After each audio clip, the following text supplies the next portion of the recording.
अल्लाह अज़्ज़ा वजल कुरान पाक में फरमाता है, ज़मीन की इस्लाह किए जाने के बाद इसमें फसाद मत मचाओ। फसाद क्या है? इंसानों का जीना तंग कर देना, किसी भी एतबार से हो, हत्ता के रास्ते में कचरा डालना, ये भी एक फसाद है। लोगों के चलने फिरने के लिए तकलीफ दे चीज कोई रख देना, ये भी फसाद है जमीन पर। और अल्लाह तबारक व तआला इसको सख्ती के साथ मना फरमाता है कि जमीन में फसाद मचाने वाले अल्लाह को पसंद नहीं है। मुझे यहां बात ये अर्ज करनी है कि इस्लाम वो अजीम दीन है जो दुनिया से फितने और फसाद को खत्म करने के लिए आया। किसी की बालादस्ती, किसी की जबरदस्ती इस दीन पाक में नहीं है। आपको अंदाजा हो तो मैं बताऊं, ईरान के एक बादशाह के पास नबी पाक सल्लल्लाहु तआला अलैहि वसल्लम के एक सहाबी गए, सफीर बन करके गए थे। तो बादशाह ने पूछा कि कौन सा दीन तुम लोग लेकर के आए? तो सहाबी ने एक जुमले में यूं कहा था, वो दीन हमारे पास आया है जो इंसान को इंसानों की इबादत से हटाकर खालिक की इबादत में लेकर जाता है।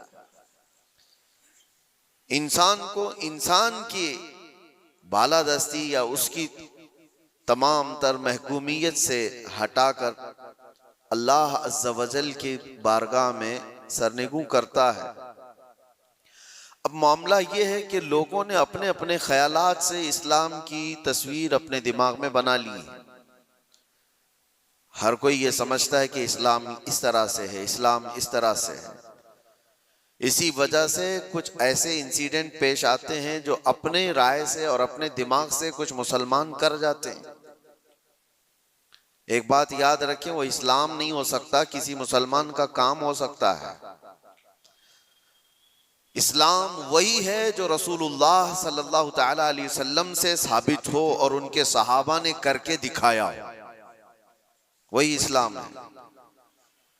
आज पूरी दुनिया जिस तरह से टारगेट पर रखी हुई है, ये मुसलमानों के कामों की वजह से, इस्लाम के तालीमात की वजह से नहीं। काश अगर वो इस्लाम की सच्चाइयों को पढ़े होते तो उन्हें अंदाजा होता कि इस्लाम ये है नहीं, लेकिन ये काम जो हो रहा है ये किसके थ्रू हो रहा है। जो जुल्म, जो फसाद, जो फितना पूरी दुनिया में मचाया जा रहा है, अगर वो किसी व्यक्ति के जरिए से है, किसी इंसान के जरिए से है, तो ये उसका अमल है, उसके दीन का नहीं, क्योंकि वो दीन का ठेकेदार नहीं है। अगर कोई मुसलमान शराब पीता है और उसमें मस्त होकर लोगों से लड़ता भिड़ता है, तो ये उसका अमल है, ये दीन का हिस्सा नहीं। अगर कोई ताश के पत्तों पर बैठा पूरी पूरी रात गुजारता है, तो ये उसकी बदकिरदारी है, उसके बद अखलाक है, इस्लाम का ये हिस्सा नहीं, इस्लाम ने उसे दिया ही नहीं है। कोई नौजवान आवारा बिगड़ा हुआ लड़कियों की तरफ गलत नजरें मारता है और पाकबाज खवातीन की जिंदगी के लिए वो दुश्वार बन गया है, तो वो शैतान है, वो इस्लामी हिस्सा नहीं है। इस्लाम की तालीमात में ये नहीं है।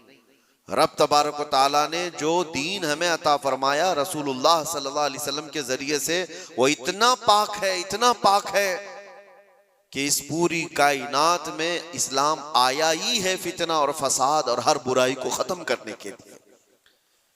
क्या वजह है कि जिस दौर में इस्लाम की तबलीग व इशाअत हो रही है, मक्का मुकर्रमा में कौन से लोग थे हुजूर पाक सल्लल्लाहु अलैहि वसल्लम के मुखातब? वहां पर कौन लोग थे? वही लोग तो थे जो शराब नोशी में फख्र करते थे, जुआबाजी उनका शियार था, औरतों को बाजारों में लाकर नीलाम कर देते थे, बच्चियां पैदा हो तो गर्दन मरोड़ कर दफन कर देते थे। ये वही लोग तो थे उस वक्त। लेकिन नबी मुहतरम सल्लल्लाहु तआला अलैहि वसल्लम की तबलीग व इशाअत के बाद एक एक बुराई का खात्मा हुआ या नहीं, पूरी तारीख इसकी गवाह है। एक एक बुराई खत्म होती चली गई। जिस मक्का में पैदा होने वाली बच्ची का गला घोंट करके दफन कर दिया जाता था, उसी मक्का से मेरे आका ऐलान फरमा रहे हैं औरतों के हुकूक के मुताल्लिक कि औरत अगर तुम्हारी एक बेटी हो, उसकी परवरिश करके तुमने सही जगह उसको शादी करके दे दिया, तो हुजूर फरमाते मेरी शफाअत उस पर वाजिब है, मैं उसे जन्नत में ले जाने की जमानत देता हूं। बेटी का हक ये बताया उसी मक्का मुकर्रमा में जहां लोग अपनी माँ और अपनी बहनों को बाजारों में नीलाम कर देते, मेरे आका सल्लल्लाहु अलैहि वसल्लम ने इस बुराई का खात्मा फरमाया। इरशाद क्या फरमाया कि अल जन्नतु तहत अक़दामिल उम्महात, तुम क्या समझते हो औरतें बाजारों की जीनत हैं? तुम्हारी अगर माँ है तो उसके कदमों में तुम्हारी जन्नत है, बहन है तो तुम्हारे हक में उसकी दुआएं कबूल है, बीवी है तो उसको एक लुकमा खिलाना सदक़े का सवाब है। औरतों के हुकूक बयान किए। जहां बच्चों पर जुल्म होता था, नबी मुहतशम सल्लल्लाहु तआला अलैहि वसल्लम ने उसको खत्म फरमाया। बूढ़ों के लिए, बेवाओं के लिए, बेवाओं को तो माशरे में रहने नहीं दिया जाता था, उनके लिए अलग बस्तियां हो जाती थी। शगुन अपशगुन ये भी हमारे इलाके में भी पाए जाते हैं सब चीजें। किसी औरत का शोहर मर जाए, सती की रस्म यहां पर भी हुआ करती थी, औरत को शोहर के साथ जला दिया जाता। मगर नबी करम सल्लल्लाहु तआला अलैहि वसल्लम ने बेवा औरत के हुकूक को सिर्फ बढ़ाया नहीं, आपने जितने निकाह फरमाए सिवाय उम्मुल मोमिनीन आयशा सिद्दीका के, ये सारी बीवियां आपकी बेवा ही हैं। बेवा को हुजूर सल्लल्लाहु अलैहि वसल्लम ने, बेवा हैं या मुतल्लका हैं, हुजूर पाक सल्लल्लाहु अलैहि वसल्लम ने अपने हरम की जीनत बनाई, बल्कि करोड़ों मोमिनों की उनको मां का दर्जा अता फरमाया। एक एक बुराई का खात्मा करने के लिए इस्लाम इस रोए जमीन पर आया। लेकिन अफसोस ये है मेरे अजीजों, हालात इस तरह करवट ले चुके। बहुत पहले एक शायर ने कहा था बारगाह मुस्तफ़ा सल्लल्लाहु अलैहि वसल्लम में अर्ज करते हुए, ए खासान रसूल वक्त दुआ है, उम्मत पे तेरे वक्त अजब आके पड़ा है। जो दीन निकला था अपने देश से, अपने वतन से, आज वो परदेश में गरीबुल गुरबा है। ये दीन बड़ी शान से निकला था अपने वतन से और हर किसी ने इसको गले लगा लिया था, और आज ये अपने ही लोगों के दरमियान अजनबी बन चुका है। ये दीन इस्लाम अपने ही लोगों के बीच में अजनबी बना हुआ है। तवज्जो चाहता हूं मेरे अजीजों, इस्लाम की इस अजीम छवि को, इस अजीम सूरत को मस्ख करने के लिए सिर्फ गैरों ने नहीं, जुब्बा टोपी पहनने वाले, दाढ़ी रखने वालों ने भी बदनाम करने में कसर नहीं छोड़ी। आज हिंदुस्तान ही नहीं, पूरी दुनिया जिन मजाहिर को देख करके खौफजदा होती, जिसको दहशत गर्दी कहा जाता है। दहशत ये एक वर्ड है, दहशत डर को कहते हैं, खौफ पैदा करना। मतलब मैं अगर चंद बच्चों को सामने लेकर के तलवार दिखा दूं, आग लगा करके दिखा दूं, तो बच्चों के दिलों के अंदर खौफ आएगा। इसको कहते हैं डर पैदा करना, यही वर्ड है दहशतगर्दी। इसी को आतंकवादी कहा जाता है, आतंकवाद भी इसी को कहा गया कि डर पैदा करना लोगों के दिलों के अंदर, टेररिज्म उसको इंग्लिश में, कि लोगों को खौफ का माहौल बना करके रखना कि डरते रहे लोग। क्या ये इस्लाम का हिस्सा है? लोगों के अंदर डर पैदा करना, खौफ पैदा करना।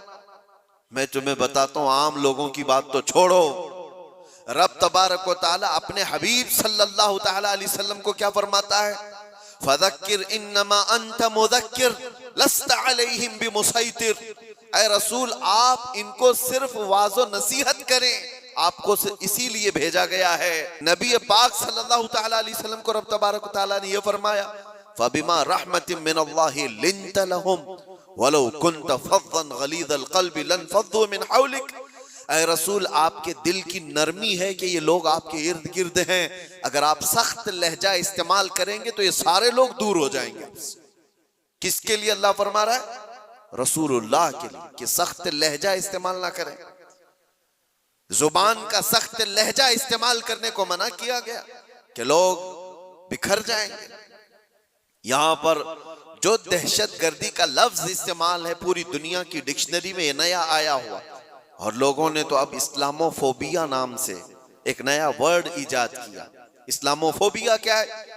इस्लाम के नाम से लोगों में हैबत तारी करना, दहशत तारी करना, डर तारी करना, अगर ये चंद जमातें मिलकर करती हैं बनाम मुसलमान, चाहे वो पाकिस्तान की रहने वाली हो, अफगानिस्तान की हो, सीरिया की हो, इराक की हो, कहीं की भी हो, लेकिन वो इस्लाम की ठेकेदार नहीं हो सकती, वो इस्लाम की जिम्मेदार नहीं है।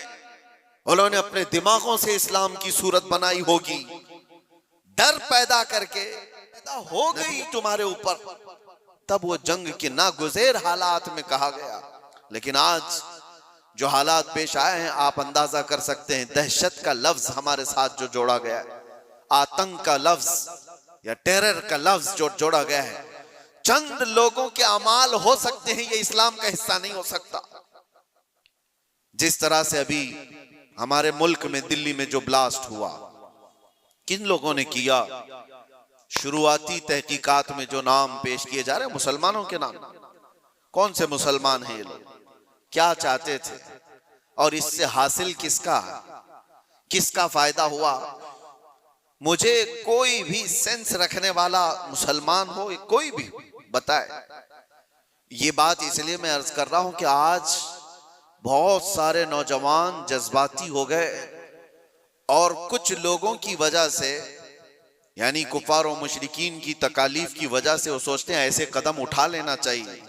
मैं उनसे कहता हूं, एक बात याद रखना, एक्सट्रीमिज्म, शिद्दत पसंदी दूसरी शिद्दत पसंदी को जन्म देती है।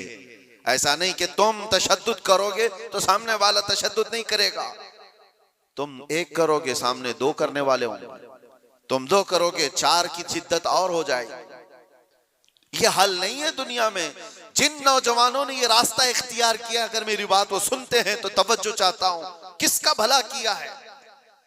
इन जमातों ने इस तरह के कत्ल और गारत से, इस तरह के ब्लास्ट से किसका भला किया है? उम्मत का, इस्लाम का, मुसलमानों का, मुल्क का, किसका? किसी का नहीं। ना हक रास्ते में चलने वालों की जानों को लेना। कुरान कहता है, मन क़तल नफ्सन बिगैरि नफ्सिन औ फसादिन फिल अर्द फकअन्नमा क़तल अन्नास जमीआ। जिसने नाहक एक जान को कत्ल किया है, उसने पूरी इंसानियत को कत्ल किया। छठे पारे में रब ताला फरमाता है, उसने पूरी दुनिया का कत्ल किया है। लोग क्या समझते हैं, ये ब्लास्ट कर लेना, किसी भी इलाके में जाकर के बारूद से उड़ा दिया जाना, इसको जिहाद से ताबीर करते हो? जिहाद की वो जो आला और पाकीज़ा सूरत है उसको मस्ख करते हैं, उसको लोगों के दरमियान बुरी शक्ल पेश करने के लिए। मैंने तो कभी आज तक ये महसूस भी नहीं किया। इराक के भी बहुत सारे सफर किए। चंद सालों पहले पूरी दुनिया में ISIS ने अपनी दहशत पैदा करके रखी थी। क्या थी ये जमात? कभी भी करीब से देखने वाला और पढ़ने वाला समझ सकता था, इस्लाम की बूबास भी इन्हें नहीं लगी। जो 12 साल की 13 साल की लड़कियों को इराक की मंडियों में ले जाकर के बेचते हो, छोटी लड़कियों को, वहां के हालात हमें पता है, और उनकी तरबियत ऐसे करना, पूरा पेट्रोल की चोरी करना, दुनिया में बेचना, और ये कत्ल गारत और ये जो फसाद मचाया था, इस फसाद का नाम इस्लाम हो ही नहीं सकता। और इसीलिए मैंने सबसे पहले आयत क्या पढ़ी, वला तुफसिदू फिल अर्दि बअद इस्लाहिहा। रब ताला फरमाता है, इस पूरी जमीन पर कहीं फसाद मत मचाओ इसकी इस्लाह किए जाने के बाद। अरे मियां, यहां कचरा डालने की इजाजत नहीं है, तुम खून बहाने की बात करते हो। हाँ, मोहम्मद अरबी सल्लल्लाहु तआला अलैहि वसल्लम का वफादार जो होगा, अरे शेर तो मैदानों में लड़े जाते हैं, मुकाबला होगा तो मैदानों में मुकाबला होता है। यूं नहीं होता कि नाहक कोई भी रास्ता चलने वाले की जान ले ली जाए और उसको कहा जाए कि ये जिहाद है, ये जंग है, ये बदला है, ये इंतकाम है। हरगिज नहीं। मैं सख्त मजम्मत करता हूं ऐसे तमाम गतिविधियों का। कोई भी नौजवान इस तरह की हरकतों में मुलव्विस होता है तो जानते हैं इसका नुकसान कितना लंबा होता है, कितना लंबा नुकसान होता है। उन जालिमों ने जो कुछ भी किया, चंद महीनों पहले कश्मीर में जो हुआ था, पहलगाम में चुन चुन करके जिन लोगों को मार दिया गया था, वो जो सैरो सियाहत के लिए गए थे, वो किसके दुश्मन थे? किसके दुश्मन थे? जिनको उन्होंने पकड़ पकड़ करके नाम पूछ करके मारा, वो किसके दुश्मन थे? क्या इस्लाम के दुश्मन थे, मुसलमानों के दुश्मन थे, या तुम्हारे कुरान हदीस किसी की दुश्मनी की थी जिनको पकड़ के मारा गया? क्या इस्लाम में इस बात की इजाजत है कि कहीं पर भी कोई घूमने आए और उसको मार दिया जाए? उन जालिम कुत्तों ने जिन लोगों को मारा, उसके बाद जो दहशत फैलाने की कोशिश की, उसका असर क्या होता है? दुनिया में और दूसरी जगहों पर गैर मुस्लिमों के पास यही मैसेज जाता है कि ये इस तरह तन्हा पाकर कहीं पे भी कत्ल कर सकते हैं। पूरे मुसलमानों को उन्होंने खतरे में डाला। आज जो हुआ इसका भी असर वही होगा जो 9/11 के बाद हुआ था। आपको पता है 2001 में अमेरिका के अंदर जो बिल्डिंगें गिरा दी गई थी, जिसमें 3000 लोग करीब मारे गए थे, वर्ल्ड ट्रेड सेंटर पर जो हमले हुए थे, उसकी तहकीकात हुई। उसके बाद फिर कई सालों के बाद अफगानिस्तान से जिम्मेदारी कबूल की एक जमात ने कि इसको हमने किया, लेकिन उसका असर क्या हुआ जानते हैं? तकरीबन 11-12 साल तक उस शहर में ऐसे हालात हो गए थे कि मुसलमानों का जीना तंग हो गया था। कोई देखना नहीं चाहता था किया किसने, लेकिन कसूर भर कौन रहा? इसलिए मेरे अजीजों, कोई एक नौजवान अगर ऐसी हरकत करता है, अभी जैसे तहकीकात में ये बात आती है कि ये डॉक्टर पेशे से ताल्लुक रखने वाले लोग थे, शुरुआती तहकीकात ये बता रही है कितना अजीम पेशा था जिसको इख्तियार किया गया। ये बातें मैं इसलिए कह रहा हूं कि बहुत सारी जगहों पर हो सकता है कि पॉलिटिकल बनाया गया हुआ कई जगहों पर होता है, लेकिन मैं ये जानता हूं ये चीजें जो ये हरकतें हुई हैं, रियल कुछ लोग इसमें मुलविस होते हैं, क्योंकि जेलों में मैंने देखा है पुलिस एटीएस सबको यूं ही उठा करके नहीं भर देती, इनके हालात होते हैं, हमने खुद देखा है, इनसे बात भी किया है। एक बात मैं आपको बता देता हूं, पुलिस से तो वो अपना जुर्म छुपा सकता है, कैदियों में आपस में तो अपना जुर्म बताता ही है क्या क्या किया था। हमें पता है क्या क्या प्लानिंग किए जाते थे। पहले हम भी यही समझते थे कि ये सारा का सारा फेक होता है, मुसलमानों को फंसाने के लिए किया जाता है। नहीं, सब फेक नहीं होता, कुछ मुलविस होते हैं, प्लानिंग में इस तरह के शरीक होते हैं। अब मैं नहीं जानता कि वो किस तरह के मुसलमान हैं जो इन चीजों में मुलविस हो जाते हैं, उनको कौन डाइवर्ट करता है, कौन फंडिंग करता है। ये सब हुकूमत के और डिपार्टमेंट के काम है कि इन लोगों को अमन को नुकसान पहुंचाने वाली ऐसी हर चीज को वो रोकें। इसका असर अब क्या होगा? क्या हमारे बच्चे जो डॉक्टर बनना चाहते हैं वो किसी भी कॉलेज या यूनिवर्सिटी में जाएं तो क्या उनको शक की नजर से नहीं देखा जाएगा? ये भी डॉक्टर बनकर के कहीं ऐसा ब्लास्ट तो नहीं करना चाहता? उन जालिम कुत्तों ने अपनी हरकतों से कितने बच्चों की जिंदगी को दांव पे लगाया है, और फायदा किसका किया है? किसका फायदा किया? मैं महसूस करता हूं मेरे अजीजों, ये अगर इस्लाम का नाम लेकर के या बदला लेने की बात करके इस तरह की हरकत करते हैं तो आपको अंदाजा है कल अगर उस इलाके में मैं होता या आप भी होते तो भी उड़ गए होते ना, मर गए होते हैं। उन्होंने किसी को नहीं देखा है कि चलने वाला कौन है, क्या है। क्या यही इस्लामी जंगों का निजाम है? क्या ये रसूलुल्लाह सल्लल्लाहु तआला अलैहि वसल्लम की तालीमात का कोई एक हिस्सा है? सुनो, मेरे आका सल्लल्लाहु तआला अलैहि वसल्लम प्रॉपर जंग में भी जब भेजते थे तब भी सहाबा को फरमाते थे, रास्ता चलते हुए कोई बैठा हुआ आदमी हो तो उसकी तरफ तलवार नहीं उठाना। मेरे आका सल्लल्लाहु अलैहि वसल्लम, ये तो जंग की हालत भी नहीं है अभी हमारी, कहीं जंग की हालत में है हम लोग? जंग की हालत में नहीं, प्रॉपर जंग जहां हो रही होती वहां के लिए भी मेरे आका फरमाते कि वहां के बूढ़ों के साथ कोई बदतमीजी ना हो, औरतों के साथ लड़ाई ना हो, हामिला औरत है तो उसको छुआ ना जाए, उनको कैदी नहीं बनाया जाए। और ये तो छोड़े, नबी पाक सल्लल्लाहु अलैहि वसल्लम अपने सहाबा को जब भेजते तो ये भी तालीम देते कि जिस इलाके में जा रहे हो उनकी जो भी इबादत गाह है, इबादत गाह को तोड़ फोड़ नहीं करोगे, वहां के दरख्तों के पत्ते नहीं उखाड़ोगे, जो तुमको मारने की कोशिश किया उसके साथ तुम्हारी लड़ाई होगी। ये निजाम था। और यहां बैठे बैठे किसी को उड़ा देना, इस्लाम से कोई मेरी इन बातों को कुछ लोगों तक मुझे पता है पहुंचती होंगी और वो शिद्दत पसंदी में कहते हैं कि शायद ये भी यहाँ की मसलहत पसंदी और हिकमत पसंदी के एतबार से बात कर रहे होंगे। हमको ये सारी मसलहत पसंदी की जरूरत भी नहीं। हम किसी की जी हुजूरी करने के लिए बात नहीं कर रहे हैं। हम बात इसलिए कर रहे हैं कि मेरे दीन पर जब कभी धब्बा लगने की सूरत आए तो हम चीख करके बोलेंगे, चाहे वो हमारे अंदर मौजूद कोई मुनाफिक हो, उसको भी पकड़ करके हम बेनकाब करेंगे कि इसका ताल्लुक मेरे मुस्तफा की जात से हो ही नहीं सकता। इसलिए हमें बोलना जरूरी है, चाहे वो इस्लामी नाम से कोई मुल्क भी हो, पाकिस्तान, अफगानिस्तान, इराक, शाम, कहीं पर भी पनपने वाले, हम सबसे पहले टटोल करके देखेंगे। तुम्हारे चेहरे को देखकर, तुम्हारी दाढ़ी को देखकर, तुम्हारे जुब्बे कुब्बे को देखकर, तुम्हारे निजाम हुकूमत को देखकर हम ये नहीं समझ लेंगे कि ये खलीफा आ गया है, ये इस्लाम का बोलबाला आ गया है। सबसे पहले हम टटोल करके देखेंगे कि इसकी सीरत सिद्दीक़ अकबर से मिलती है या नहीं, फारूक आजम से मिलती है या नहीं, उस्मान और अली से मिलती है या नहीं, इसकी तालीमात में मेरे मुस्तफा का इश्क झलकता है या नहीं। अगर नहीं झलकता हम अपनी ठोकर पर उसको रखते हैं, चाहे वो कितनी ऊंची पगड़ी पहनता हो। हाँ, अगर मेरे मुस्तफा का वफादार है तो किसान का बच्चा भी हो तो हमारे सर का ताज। मेरे अजीजों, बस मैं ये बात इसलिए अर्ज कर रहा हूं कि लोगों ने जो शक्ल बिगाड़ने के लिए कोशिशें की हैं, आप सबकी भी जिम्मेदारी है। आप जानते हो, मैंने कैद की हालत में देखा था कुछ वो लोग जो सिर्फ और सिर्फ सोशल मीडिया पर ऐसे एक्टिव थे कि उनको सारी खबरें मालूम थी, कहां क्या क्या हो रहा है।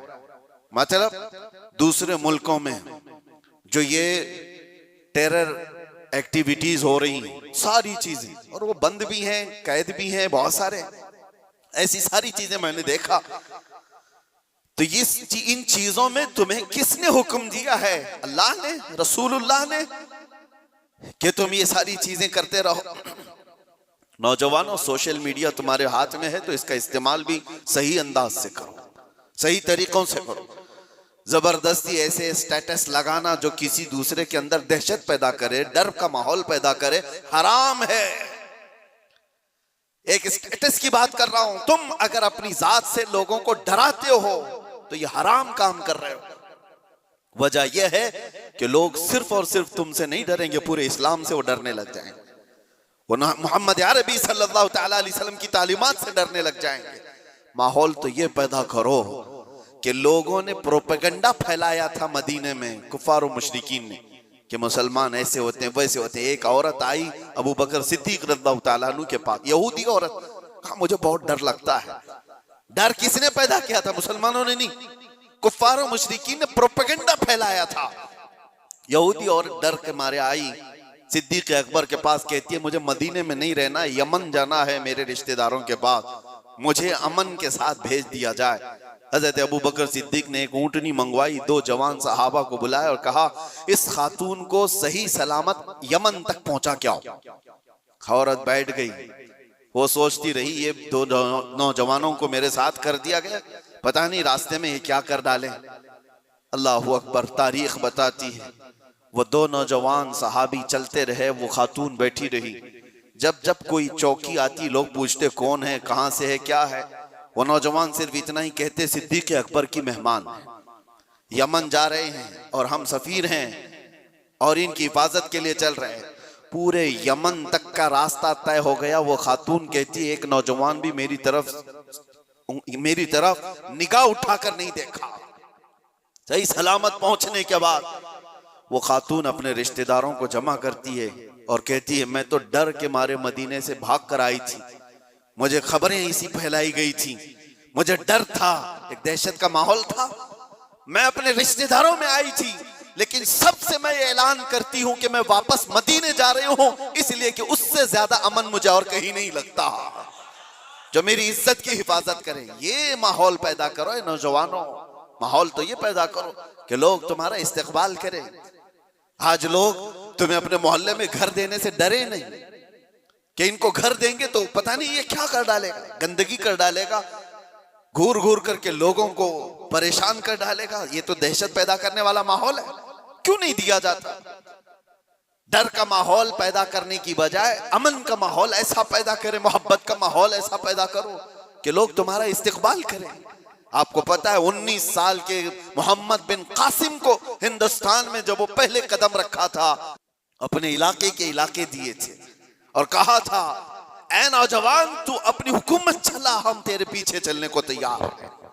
अखलाक देखा था, किरदार देखा था, औरतों की हिफाजत करने वाले जवान को देखा था, तो दुनिया कदमों में थी। अखलाक वो पैदा करो, दहशत का माहौल नहीं, डर का माहौल नहीं। मैं सख्त तरीन जुमलों से मजम्मत करता हूं इस तरह के हमलों का।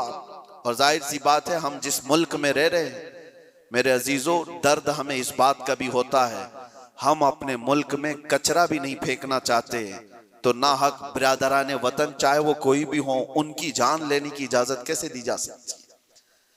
क्या ये मेरे मुल्क जहां मैं रह रहा हूं, आप रह रहे हैं, उसकी इज्जत पर खतरा नहीं है? उसकी हिफाजत, उसकी सिक्योरिटी पर खतरा नहीं है?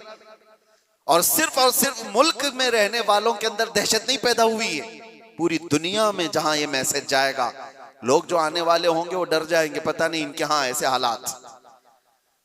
तो क्या ये मुल्क की छवि को बर्बाद खराब करने की कोशिश नहीं? कितनी एक काम से उन जालिमों ने अपने खानदान को जोखिम में डाला, अपने रिश्तेदारों को, अपने वतन को, अपने दीन को, और जहां वो पढ़ते थे वो सब जगह को, सबको खतरे में डाला है और बर्बाद किया है एक अमल ने। इसीलिए कुरान ने क्या कहा, ना हक किसी एक की जान लेने का मतलब है पूरी दुनिया की कत्ल करने के बराबर, और किया होना इंसानियत के कत्ल के बराबर है। अल्लाह ताला ऐसी गतिविधियों में मुलव्विस रहने वाले मुनाफिकों से हमारी हिफाजत फरमाए। मैं दुआ करता हूं और गुजारिश भी यही करता हूं हर नौजवान को कि इस तरह मैं दरमियानी रास्ता इख्तियार करूं, मुदाहनत भी नहीं कि दीन को छोड़ करके चापलूसी करने के लिए कुछ लोगों की तलवार चाटने के काम किया जाए, उनको राजी करने के काम किया जाए। मैं इस बात का कायल नहीं हूं, लेकिन यह बात भी जरूर कहूंगा कि ऐसे शिद्दत पसंद कोई तहरीक हो, कोई तंजीम हो, कोई ऐसी गतिविधियां हो रही हो, उनसे तुम्हारा कोई ताल्लुक ना रहे, उनके दरमियान। हाँ, आपको अपने नबी पाक की मोहब्बत पर भरोसा है या नहीं? मेरे नबी पाक सल्लल्लाहु अलैहि वसल्लम से जो इश्क है, मुझे कामिल भरोसा है, मैं तन्हा भी मैदान में रहूंगा, मेरे नबी की मदद आएगी, रब तबारक तआला की मदद होगी। जब हमें ये यकीन है अल्लाह हमारे साथ है, रसूलुल्लाह की मोहब्बत हमारे साथ है, हमारा चलना फिरना ही रास्ते में काफी हो जाया करता है। इसीलिए मेरे अजीजों, मोहब्बत रसूल पर भरोसा रखो, अल्लाह की जात पर यकीन रखो, हालात यूं ही अच्छे हो जाएंगे। अल्लाह करीम हम सबको इस मुल्क के अमन व अमान अता फरमाए और बरकतों वाला और खुशहाली वाला, अमन व अमान वाला मुल्क हमें अता फरमाए। जालिमों के जुल्म से और नजर बद से अल्लाह ताला हम सब की हिफाजत फरमाए, और मोमिनीन के दरमियान, हमारी जमात के दरमियान जो छुपे हुए गद्दार मुनाफिकीन हैं, अल्लाह तबारक व तआला उनको बेनकाब फरमाए और उनको कैफरे किरदार तक पहुंचाए। व आखिरु दावाना अनिल हम्दुलिल्लाहि रब्बिल आलमीन। अस्सलामु अलैकुम।